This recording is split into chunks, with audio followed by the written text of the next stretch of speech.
Hey everyone, welcome to another Ask GN. This is part 2, so we have 3 that we've just made. One of them should already be live on the main channel. There's one on the patrons Ask GN side of things if you're a Patreon subscriber. And then we have the third one here in the old studio, well, just for the start anyway, featuring senior AMD analyst Snowflake.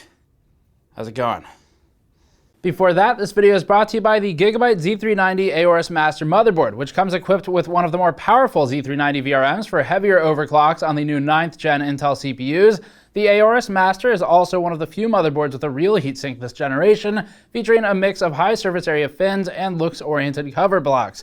Oh, and it's also got updated RGB illumination. Learn more at the link below. All right, and we're back in the studio. Not sure what shirt I was wearing in the first part of this featuring Snowflake, but it's probably a different one now because it's been about a week. So first, well, actually, you know what? There's one, not really a question, but there was a comment recently, I think on the Hardware News video, where someone said, isn't it about time GN upgrades the technology? You know, why don't you have a 4K camera? Well, actually, we have an A7R3, and or A7 III-R, whatever it's called, and a pretty nice lens on it. And we have this one, which is a UX180 that we've had for a while now. It does 4K 60. The thing is, YouTube has been completely just butchering 4K 60 uploads lately. We are not alone. A lot of creators have had this issue. We've spoken with many of them. The easiest solution was to just film at 1080p 60 until YouTube fixes it. We might be able to more often get away with 4K 30, but it's really not worth it. So yeah, we switched back to 1080p 60 till YouTube figures out what the hell it's doing, because, I mean, we can use less than a third of the data to get the job done. And the problem was, uploading 4K 60, it still worked, but I would have to sit there and do it like 5 or 6 times before it finally just clicked. And up until that point, you'd get like 360p exclusively. It would never render 1080, which it used to do. Or you might go up to 720 and then the video playback just breaks. You can ask Hardware Unboxed. Steve had the same issue over there. And again, several other creators. So anyway, because of that comment, we're trying this one in 4K 60 again. So I am positive I will regret it and probably have to re-render it or re-upload it multiple times, but we'll try it anyway. First, another one though, another non-real question. Skylancer727 said, Snowflake, you're the best. Steve, I love you, man, but Snowflake is far better than you, even if you are Cyber Jesus. I still love that video where Snowflake ate your script. Okay.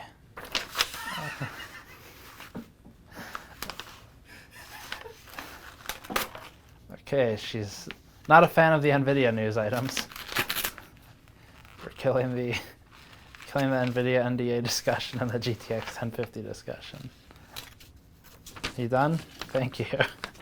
So next one, first real question. Nintendoeats.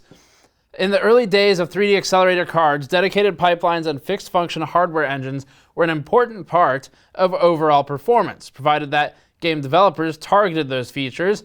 With the prevalence of GPGPU and abstracted APIs like DX11, I'm wondering if this is still true. It seems as though the bulk of modern video card performance comes from having a processor which is turing-complete, but sacrifices fast integer calculations to pursue improvements in matrix and vector math. Are these really two different paradigms? How much of the speed of a modern GPU owes itself to specific or task-specific hardware? I'm particularly curious about where tessellation falls in this discussion.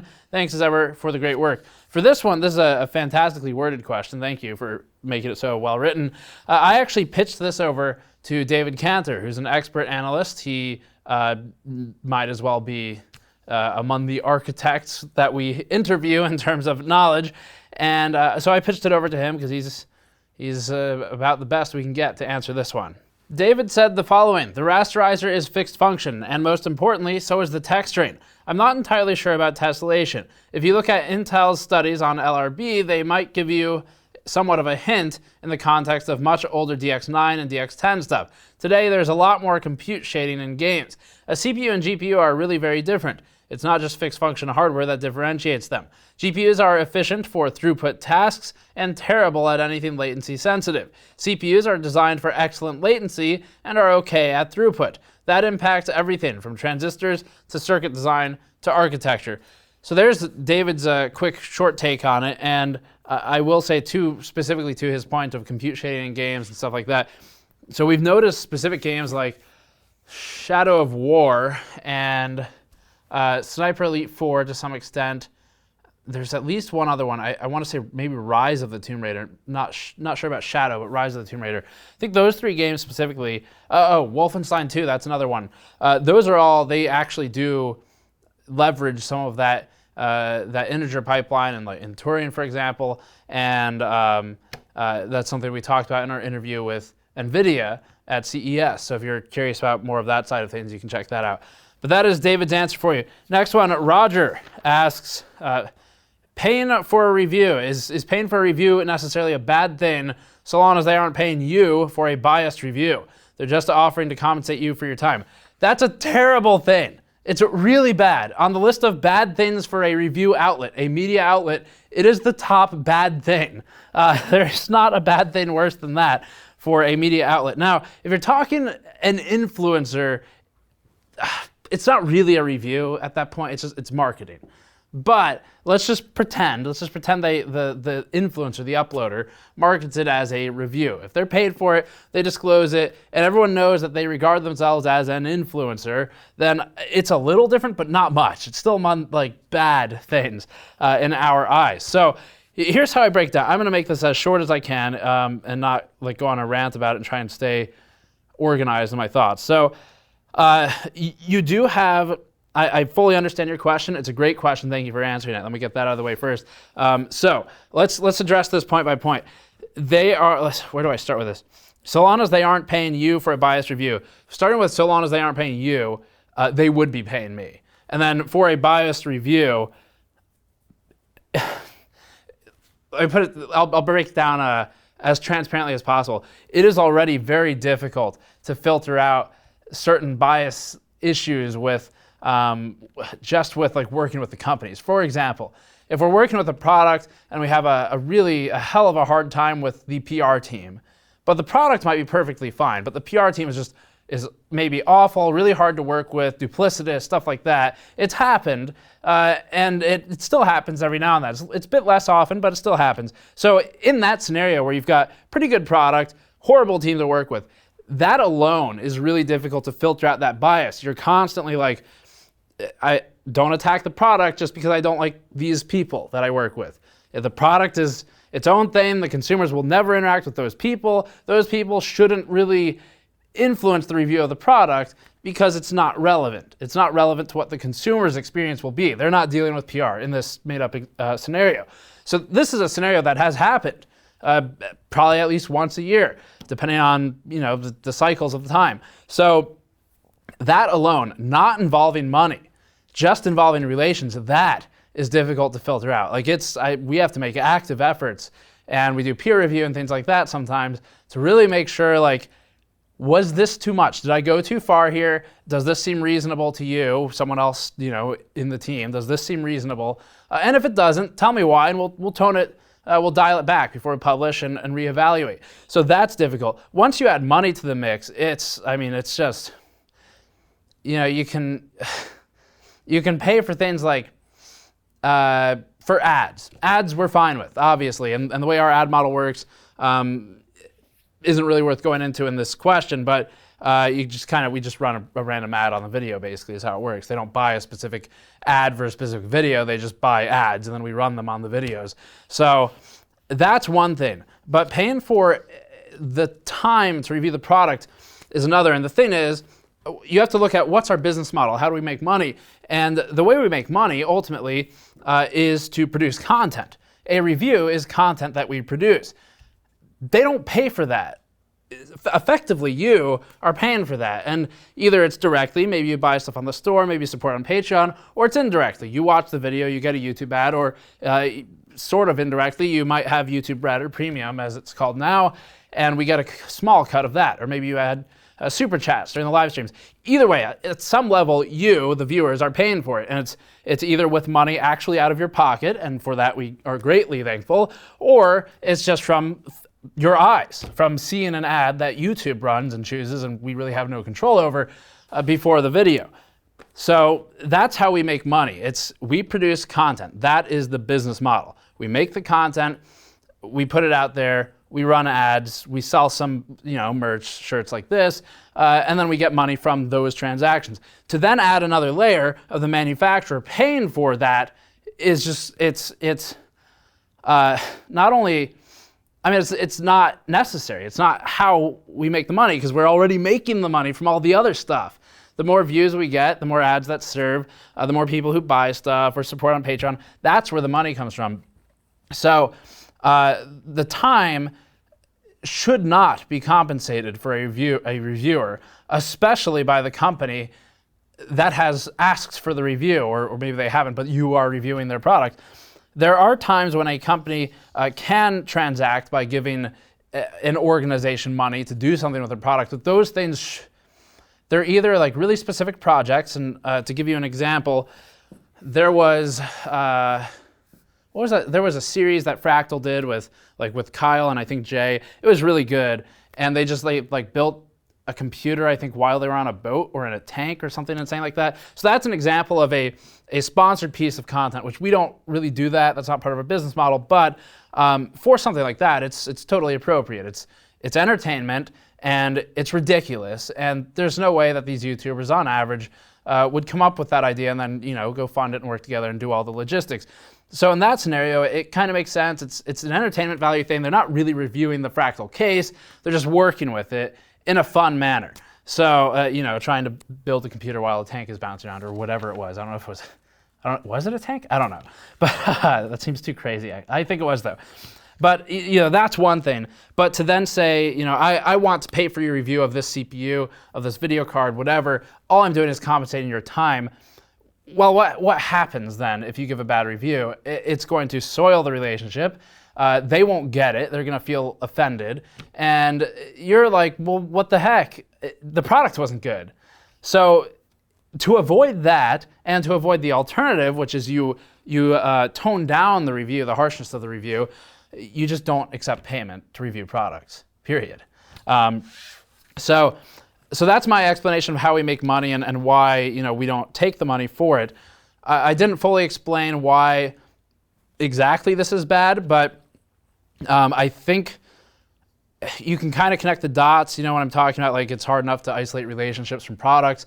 And every reviewer is biased. There's no such thing as an unbiased reviewer. This is something I learned when I used to review games. And the important thing for you as the viewer, the audience, is to identify reviewers with whom you can familiarize with their biases. So if you know that, for example, in our reviews, we tend to favor, for cases, in our reviews of cases, we tend to favor cases that have a bit more airflow. And we can give a good review to a silent case, and we've done it plenty of times. But on average, when you watch our content, that we tend to favor things with more airflow, more function-focused, more performance-oriented. That's just it's what we do. But that's a bias. Now, that's a known bias, and it's also not really a bad one. The bad kinds of biases are the ones where you're getting money to review something. It's more of a corruption than it is a preference of the product. So to have a bias of, maybe someone really likes RGB LEDs, that's totally valid. Someone likes performance, someone likes silence, someone likes whatever it is. No pump wine maybe is a more objective one, but could still be, maybe you've had just, pump wine killed your dog, and so you hate pump wine. That's a pretty bad bias, but as long as it's disclosed, it's okay. Money is not really one where even disclosure is okay, because it is always going to influence the content. This is something we struggle with constantly in terms of just internally figuring out, is this even an advertiser we want to work with? And fortunately, our team has grown strong enough now. We can reject advertisements we don't like. We can sort of do whatever we want, and we're going to be completely fine. But it's really hard to get to this point, and then it's also hard daily to not fall into the trap of accepting easy money for things that are just genuinely unethical. And then further, there are FTC guidelines as well. Ethics ideally should not be, you should be able to just kind of follow your ethics to run a business based in media, But if you do require legal oversight to say, no, you actually aren't allowed to do that, the FTC does have some guidelines on paid content as well, and disclosures and all that stuff. So TLDR, a paid review is not a review, is I think how we would define it. It is marketing, and that's not a good thing. So there is tremendous cost involved in reviewing a product. My time, Patrick's time, Andrew's time, other editors on the team, software utilities that we have to build ourselves, that's time, potentially hundreds of hours of it. And those costs are very high. An office, stuff like that, payroll, of course, and all of the many thousands of dollars of lights and cameras and all that, it's all a cost, but it's the cost of doing business. And it's paid for by the rest of the business model. We don't need the extra from the maker of the product. Now, one last point here. If you see ads by a company on our channel for, we have one right now for the Gigabyte, their Z390 Master, for example. That is, one, it's a product we've already kind of evaluated and determined to be acceptable to advertise for. Secondly, it is not run on content for Gigabyte products, and the content it's run on Gigabyte doesn't choose. We just sort of go, well, let's put it there. So just to give you an idea of how that side of things works, because sometimes people are like, wait a minute, this is a video at the Asus booth, but it's got a Gigabyte ad. Why'd you do that? Well, it's because if Asus paid for it, that would be messed up. That's sponsored content. We don't do that. Some people do, but it's not part of us because we see ourselves as a media outlet, not as just sort of entertainment or something like that. So so in that scenario, Asus would have no involvement in us being at the booth aside from signing the NDAs if there are any, and there often aren't, or working out the time and date. That's about the end of the arrangement. So any ads that are run during trade shows, those are pre-negotiated before the show. They just run for the month, and until we hit whatever agreement we've made with the company in terms of performance, things like that. But they don't pay for booth visits ever, and all of that's in 100% of our agreements for ads that are sold near or in the vicinity of trade shows. You do not pay for a booth visit, and actually several times we haven't visited advertisers who've run ads with us during a trade show because their products sucked. So just to give you an idea of how that runs. Anyway, that was a really long question, and I almost feel like it should be a separate thing, but whatever. Next one, Big Mike, Steve, who is Jim? I think this is a reference to Bitwit Kyle's Bitwit or Nitwit Celebrity Edition. It should be called Minor Celebrity Edition. Jim appeared in that and answered correctly for me what was the capacity of the first hard drive ever made. And Kyle said something to the extent of, thank you for making Steve look smart. And Jim said, smart, I'm just old. Well, so Jim was in he did a computer history museum tour with us. I've known him my entire life. He was a business partner of my dad's and has been a programmer for like probably 40 years or something at this point. And he's coded in everything, Fortran, machine languages, everything up until modern day. A lot of Java, or as he calls it, Java, because he's Canadian. But Jim is a sort of just like a friend of the site. He's a friend of mine, and he shows up in content occasionally. The Computer History Museum tour we did with him was amazing because Jim is a walking encyclopedia of often movie quotes, garbage, and computer stuff. So, and he openly admits this. Jim is happy to recite for you all of his terrible jokes about every store we go by on, like in the Las Vegas Strip, for example, where every time we go past Strip Burger, he says it's called Strip Burger because it strips your intestines. Things like that. So Jim's a really fun guy. He was in that video because he goes with us to some shows. He's not really on editorial side. He just adds some fun value when we're traveling. And also, though, is incredibly reliable for computer history. It's just incredible what he knows. Okay, next one. Baver NA says, It seems that there are many opinions about buying used graphics cards that were used for cryptocurrency mining. What are the risks, if any, with buying motherboards that were used for cryptocurrency mining? I've seen quite a few boards that were used for mining for $20 to $35 with free shipping. Some were marketed for mining and some weren't. So would there be any issues? The number one potential issue is maybe blown out PCIe slots if they weren't using powered risers, although I'm pretty sure pretty much every monitor does, so maybe not as much of a concern. You run into things like maybe capacitors, for example. Capacitors are more, they have a life, whereas some of the other components, the life of them is irrelevant because something else will die first. So caps, you might be working with, let's say, maybe a low-end mid-range board, something like that, kind of suitable for mining where you just need PCIe slots. If you're working on one of those, you might have caps that are rated at 2,500 hours at 85 degrees Celsius. It's pretty bad. You might have maybe 5,000 hours at 85, or ideally at 105, something like that, hours. But if you have a lower sort of rating of maybe 2,500 hours, 85 degrees Celsius, and it's been running under heavy enough load with no cooling over the board, the caps on the board, just on the cards, it is definitely possible in a hot server environment, effectively, maybe with poor cooling or ventilation, that it could have been running at about that 85 range for a significant part of its life. Or you go up to 95, you add about 10 degrees Celsius, and suddenly you're having the life of the capacitor. So it's roughly half for the extra 10 degrees C. Pretty significant change for only another 10 degrees Celsius.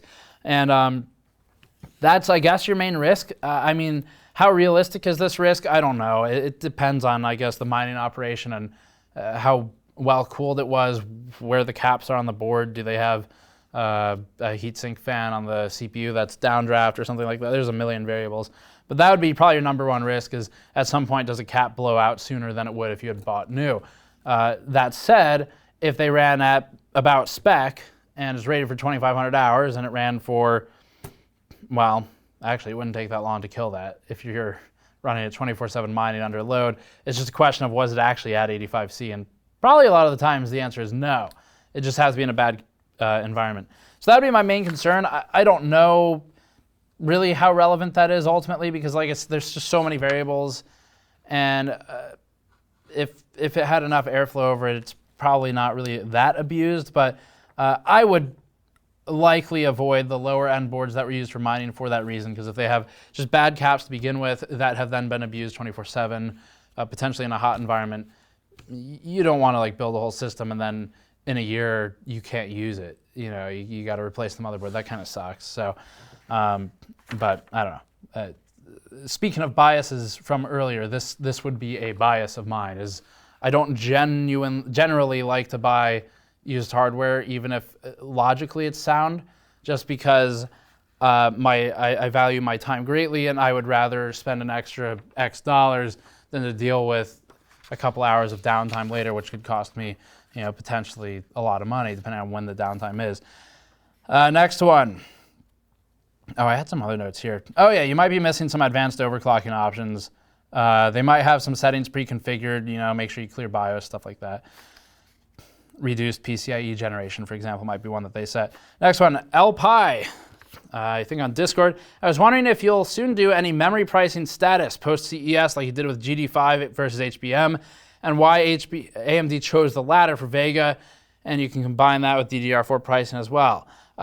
It'd be interesting to see how G6 goes against HBM2 and what will happen, or at least speculate with G5X and G5. They'll still be used for mid to low-end cards, say a non-RTX card or Navi low-end card, just get rid of supply if there's so much left. I'm just going to read part of something we wrote previously about this, and we'll open up that page, and we can, for the editors, put the page here to show it. So this is from our content of why does AMD use HBM and what was the cost of Vega? And this should answer your question of why is AMD using HBM still? It's so expensive. So what we wrote at the time was AMD has to use HBM. Vega architecture is memory starved. HBM2 critically allows AMD to run lower power consumption than GDDR5 would enable, given the Vega architecture. And at the time, we spoke with BuildZoid and learned that Vega Frontier Edition 16 gigabytes of HBM2 pulls about 20 watts max, using he used some tools to determine the consumption. This ignores the voltage controller's 3.3 volt draw, but we're still at 20 watts memory. and no more than an additional 10 watts for the controller. So that's less than 30 watts for the entire memory system on Vega FE. We also, at the time we wrote, we also know that an RX 480 uses 40 to 50 watts for its 8 gigabytes, which is already a significant increase in power consumption per gigabyte over Vega FE. The RX 480 also has memory bandwidth of 256 gigabytes per second with 8 gigabyte GDDR5 versus Vega 64's 484 gigabytes per second. The result is increased bandwidth, the same capacity, and lower power consumption, but at higher cost to build. In order for an RX 480 to hypothetically reach similar bandwidth, power consumption would increase significantly.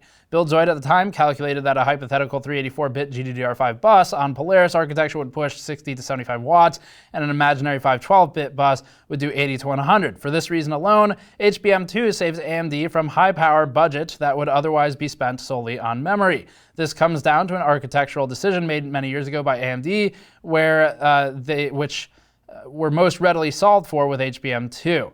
And there's a lot more notes in that content, but AMD was more or less forced to use HBM and stick with it once they made that decision. So as for the rest of your question, the answer is yes, we can do more content like that for sure. We have the data already, we just have to put it together. Last one, Scooby Dooby. Is AMD making any money off of Radeon VII? 16 gigabytes of HBM2, 7 nanometers, and then a confused face. Excellent question. So, speaking of the previous content, we can kind of use parts of that to evaluate this. I am not current on HBM2 pricing. I haven't been for about 6 to 8 months, but it shouldn't be too different. Might be a bit cheaper, I don't know.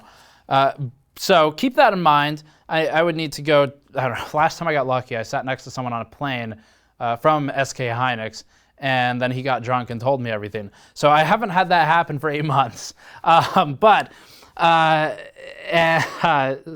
for pricing at the time, what I knew was that HBM2 was about $150 for what was going on Vega 64, and that may well have come down. But let's just pretend it hasn't.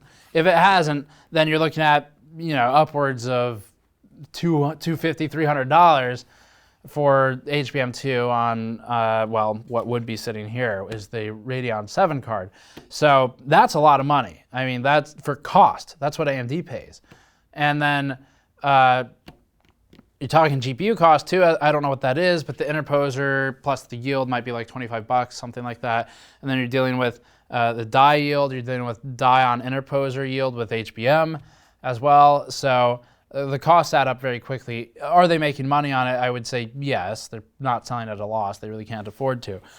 But are they making a lot of money?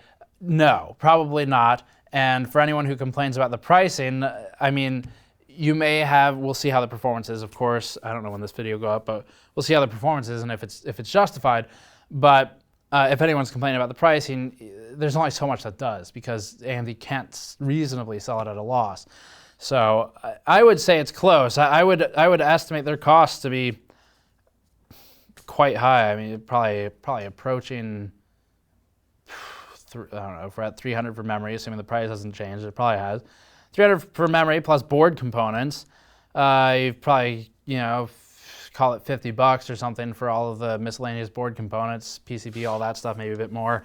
Cooler, it's going to be like $25 to $40 depending on the metal, I guess, of the shroud and how complex that is to assemble with the screw count. So I would say they're making a bit of money, yes, but I don't know, call it like $500 or something cost, plus or minus 50, something like that. Really rough estimate. If you quote me on this, then say that's a rough, bad estimate on old data. But just to give you a rough idea, that's about probably where you'd be, a year ago, something like that. So, assuming 7 nanometer had been a thing. So, this is also why I think partner models will be scarce if and when they show up, and the pricing will be a bit higher probably because AMD sells the GPU to them at a slight markup, and then they have their own markup. So are they making money? Yeah, I would absolutely assume so. I think they would get killed by their investors if they sold it for a loss. but it is not a lot of money, and I think the price is probably fair strictly based upon the cost of the product. Based on the performance, we'll talk about that in the review. I'm not being coy, I genuinely don't know. I haven't looked at the data. I do that specifically so that I don't accidentally say things in videos we film before the review. So I don't know right now today, but you know, when we film tomorrow or the next day, I'll know. So that's it for this one. Thank you for watching. As always, leave your questions in the comment section below for the next AskGN episode. We also have some behind the scenes videos going up on the Patreon, thing uploads. So we'll have some more behind the scenes. We have the Patreon AskGN video going over there as well, and starting to put some more time into that now that we have a bit more staffing support on the team from the video team. So thank you for watching. Store.cameras.nexus.net to help us out directly. Otherwise, I'll see you all next time.